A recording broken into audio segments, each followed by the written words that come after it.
మీ కుటుంబ శాంతి, ఆరోగ్యం, ఆర్థిక అభివృద్ధి కోసం రుద్రాక్ష మహాపూజలో తప్పక పాల్గొనండి. ఇప్పుడే నమోదు చేసుకోండి. నమస్తే అమ్మ. నమస్తే రాధిక. అమ్మ ఈరోజు మన దగ్గరికి కథలతో వచ్చారు. అయితే ప్రేమ కథ అడుగుదాం అమ్మని. ప్రేమ కథ అమ్మ. ప్రేమ అంటేనే ఈ కాలంలో దానికి ఒక విలువ లేకుండా పోయింది.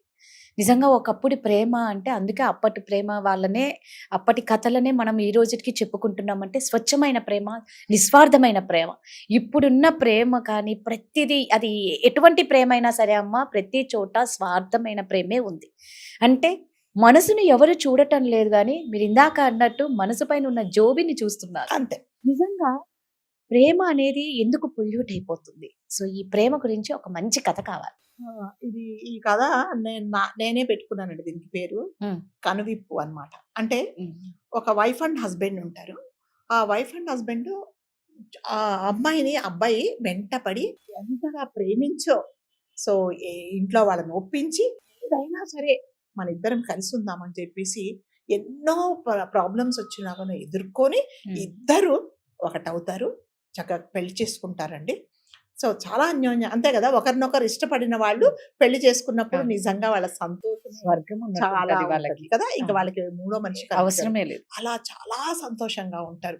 ఆ అమ్మాయి అతని కోసం, అతడు ఆ అబ్బాయి కూడా ఆమె కోసం అన్నట్టుగానే బతుకుతారు. చాలా సిన్సియర్ గా ఉంటారు ఇద్దరు కూడా. ఇంకా అసలు ఏమి అడ్డంకులు లేవు, ఏమి లేవు, చాలా బాగుంటారు. రోజు ఈ అమ్మాయి కూడా జాబ్ చేస్తుంటది. తన ఒక టీమ్ లీడర్ గా ఒక ఏదో టూర్ కి వెళ్తుంది. వెళ్తే నెక్స్ట్ డే ఏంటంటే వీళ్ళ వెడ్డింగ్ డే. సో చెప్తుంది అనమాట, వెడ్డింగ్ కి నేను రాలేను, పెళ్లి రోజుకు రాలేను, నాకు అక్కడ పని ఉంటుంది, కాబట్టి మనము మామూలుగానే ఫోన్లోనే నేను ఫోన్ గ్రీట్ చేస్తాను అంటే, లేదు రావాలంటే లేదు, నేనైతే రాలేను 100%, ఎందుకంటే ఆ రోజే నాకు ఒక క్లయింట్ మీటింగ్ ఉందని చెప్పేసి ఆ అమ్మాయి వెళ్ళిపోతుంది ఆఫీస్ పని మీద. ఇతను ఒక్కడే ఉంటాడు ఇంట్లో. ఈ అమ్మాయి ఏమనుకుంటుందంటే అన్ని పనులన్నీ ఆ పెళ్లి రోజుకు వరకు అన్ని పోస్ట్ పోన్ చేసుకొని ఆ రోజు జరగాల్సిన కార్యక్రమాలన్నీ పనులన్నీ ఫినిష్ చేసుకొని ఒకసారి సర్ప్రైజ్ ఇద్దాం హస్బెండ్ కని వస్తుంది. రాగానే తలుపు దగ్గరికి వేసుంటది. వేసుంటే అయ్యో పాప మీద పడుకున్నాడో మర్చిపోయాడని తలుపు తోయంగానే బెడ్రూమ్ లో ఈ అబ్బాయి ఇంకొక అమ్మాయితో పాటు ఉంటాడు. అమ్మాయికి కాళ్ళ కింద భూమి కదిలిపోతుంది. అదేంటి, ఎప్పుడు నేను నాతో అంటే ఇతను ఇలాంటి వాడు, ఇలా బిహేవ్ చేస్తాడు, ఇలా చంచలత్వంగా ఉంటాడు అని నేను ఎప్పుడు ఊహించలేదే, ఇదేంటి ఇలా జరిగింది, నేను సర్ప్రైజ్ ఇద్దామని వచ్చాను అనుకొని అమ్మాయి షాక్లో. అంటే ఈ అమ్మాయి వచ్చింది వీళ్ళకి తెలియదు. వాళ్ళు ఏదో కూర్చొని ఇద్దరు ఒకే బెడ్ మీద ఉంటారు. గబగబా పరిగెత్తుకుంటూ వెళ్ళి సో అదేంటి సూట్ కేసు తీసుకెళ్ళి పైన టెర్రస్ మీద వెళ్ళి పక్కన పెట్టేసుకొని ఆ లిఫ్ట్ వెనక దాక్కొని చూస్తూ ఉంటుంది.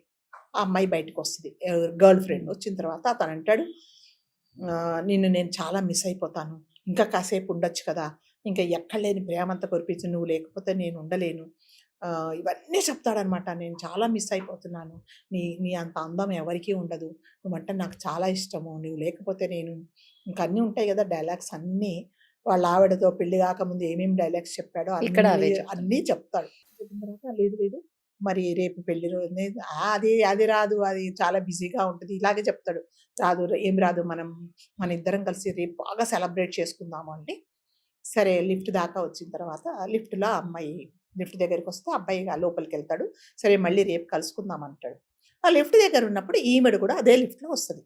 అసలు ఎవరు ఈమె కనుక్కుందామని చేసి లిఫ్ట్లోకి వచ్చినప్పుడు హలో జనరల్గా లిఫ్ట్లో ఏంటంటే మనకు ఎవరికైనా తెలియకుండా హలో అని చెప్తాం. ఇంటికి వచ్చిన తర్వాత అమ్మాయి గర్ల్ ఫ్రెండ్ ఆటో ఎక్కి వెళ్ళిపోతే ఈమె కూడా అసలు ఎక్కడి నుంచి వచ్చింది, అసలు ఈమె ఎవరు ఏంటి అని కనుక్కుందామని ఆమెను ఫాలో అవుతుంది. ఫాలో అయ్యి కొంచెం దూరం అయిన తర్వాత ఏమవుతుందంటే, ఈ కంగారులో ఆమె ముందుకు వెళ్ళిపోతుంది, ఆటో దిగేసి వెళ్ళిపోతుంది. ఈ అమ్మాయి ఆటో అతనికి పే చేసే లోపల అమ్మాయి మిస్ అయిపోతుంది. అయ్యో ఎక్కడికి వెళ్ళిపోయిందో తెలియదు అని చెప్పి అదే మదన పడుతూ వాళ్ళ చెల్లికి ఫోన్ చేస్తుంది.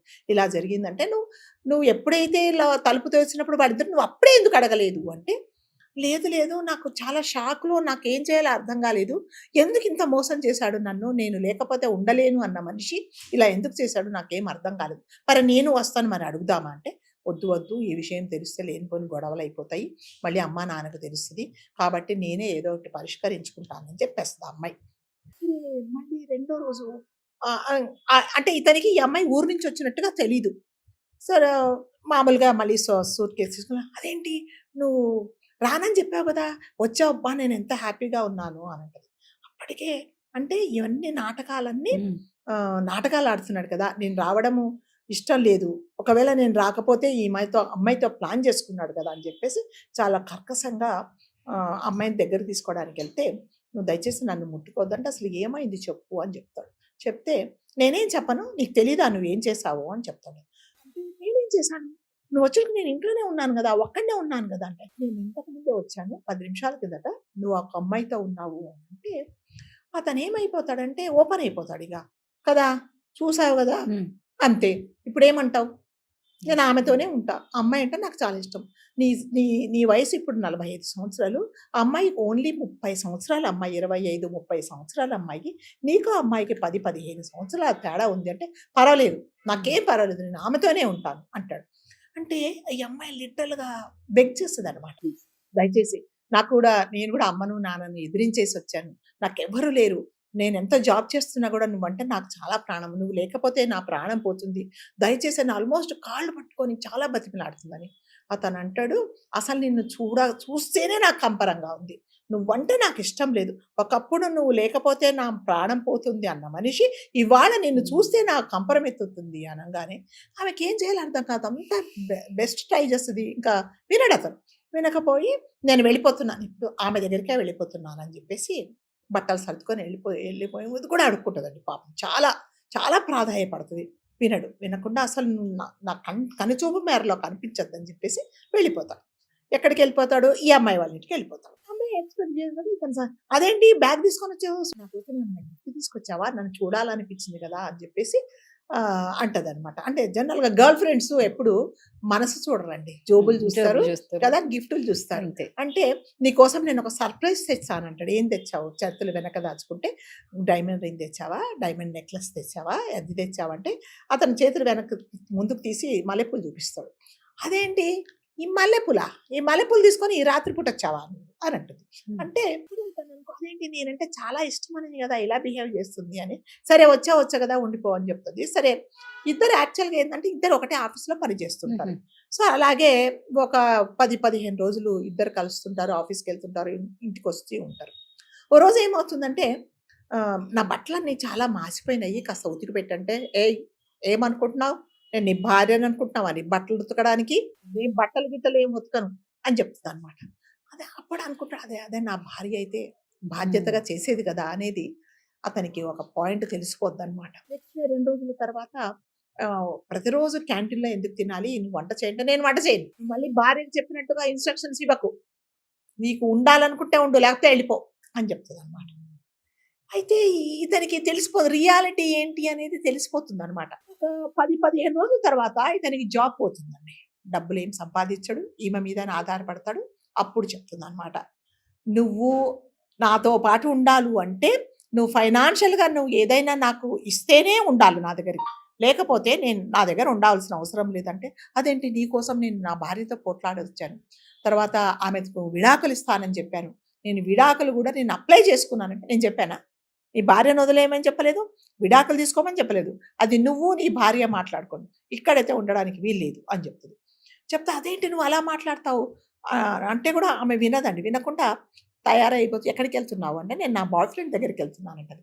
అదేంటి నీ బాయ్ ఫ్రెండ్ నేను కదా, కాదు నీకు చెప్పానా నేను నువ్వు బాయ్ ఫ్రెండ్ అని చెప్పేసి, నాకు చాలా మంది ఉన్నారు, నాకు లగ్జరీ లైఫ్ కావాలి, నీలాగా ఉద్యోగం లేకుండా ఉంటే నేను నిన్ను చెప్పేసి అబ్బాయి వెళ్ళిపోతుంది. వెళ్ళిపోయిన తర్వాత ఇతనికి నిజం ఏంటి అనేది తెలుస్తుంది అనమాట. నేను వచ్చే లోపల నేను రేపు పొద్దున వస్తున్నా, నా బాయ్ ఫ్రెండ్తో టైం గడపడానికి వెళ్తున్నా, కాబట్టి నేను వచ్చే లోపల నువ్వు ఇంట్లో ఉండకు, నువ్వు ఖాళీ చేసి వెళ్ళిపోమని చెప్తుంది. ఇప్పుడు కదా అతనికి తెలుస్తుంది ఎవరు ఏంటి, రియాలిటీ ఏంటి, నా భార్య అయితే ఇలా మాట్లాడుతుందా అని చెప్పేసి భార్య దగ్గరికి వెళ్తాడండి. వెళ్తే తలుపు కొడతాడు. అంటే ఎవరు కావాలి అని అడుగుతుంది భార్య. ఎవరు కావాలా, నేను నీ భర్తను కదా, నువ్వు నా భర్తవు కాదు కదా, నీ భార్య ఎవరో ఒకటి చోటుంది, అక్కడికి వెళ్ళిపో అని అంటాడు.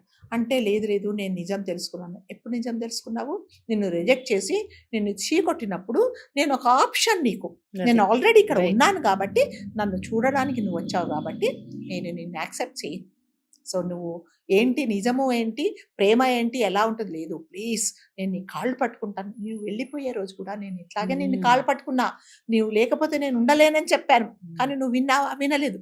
కాబట్టి నీకు నాకు ఎలాంటి సంబంధం లేదు, నీకు కనీసం నాకు ఆకలి లేదు, ఏం లేదు, నువ్వు ఎవరో నాకు తెలియదు, నువ్వు బయటికి వెళ్ళిపోయి గెంటేస్తావు అనమాట. దీనివల్ల మనం ఏం తెలుసుకోవాలంటే భార్య ఉన్నంత బాధ్యతగా ప్రియురాలు ఉండదు కదా.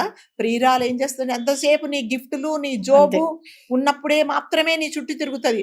భార్య నీ దగ్గర డబ్బులు లేకపోయినా, నీకు ఉద్యోగం ఉన్నా ఉద్యోగం లేకపోయినా, నీకు ఆకలి అవుతుందంటే అర్ధరాత్రి లేచి వండి పెట్టేది నీ భార్య కదా. నీకు ఒంట బాగలేదు అంటే తెల్లవారులు మేల్కొని నీ కాళ్ళు నొక్కి నిన్ను డాక్టర్ దగ్గరికి తీసుకెళ్ళి నీకు తన భుజాన్ని ఇచ్చి నువ్వు నాకు ఇక్కడ ఉండు అని చెప్పేది, ఆసరా ఇచ్చేది భార్య. ప్రియురాళ్ళు ఉండరండి అట్లాగా. సో డబ్బులు చూసుకొని మనము ఎవరైతే మనల్ని అట్రాక్ట్ అవుతారో వాళ్ళు జీవితంలో శాశ్వతంగా ఉండరు. సో ప్రతి ఒక్కరూ తెలుసుకోవాల్సింది ఏంటంటే, ఇది ప్రేమ అనేది భార్య మాత్రమే చూపిస్తుంది. ప్రియురాళ్ళు ఎంతసేపు వచ్చి మీరు తెచ్చే డబ్బులు మాత్రమే వీళ్ళు అట్రాక్ట్ అవుతారు. కాబట్టి ఇలాంటివన్నీ అట్రాక్ట్ అయిపోతే మీ జీవితంలో, ఇప్పుడు చూడండి, ఆమె వద్దనింది, ఈమె వద్దన్నాడు, నీకు ఉద్యోగం, ఇప్పుడు రేపు రోడ్డు మీద నిలుచుకుంటేది ఎవరు? నువ్వే. కాబట్టి ఇలాంటివన్నీ అట్రాక్షన్స్ అన్ని కాస్త దూరంగా ఉంటే మంచిది. ఎవరు నిజము, ఎవరు అబద్ధము, ఎవరు నా మీద ప్రేమ చూపిస్తున్నారు, ఎవరు నన్ను జీవితాంతం చూసుకుంటారనేది ప్రతి ఒక్క మగవాళ్ళు కానీ ఆడవాళ్ళు కూడా తెలుసుకోవాలి. చాలా బాగుంది కదా.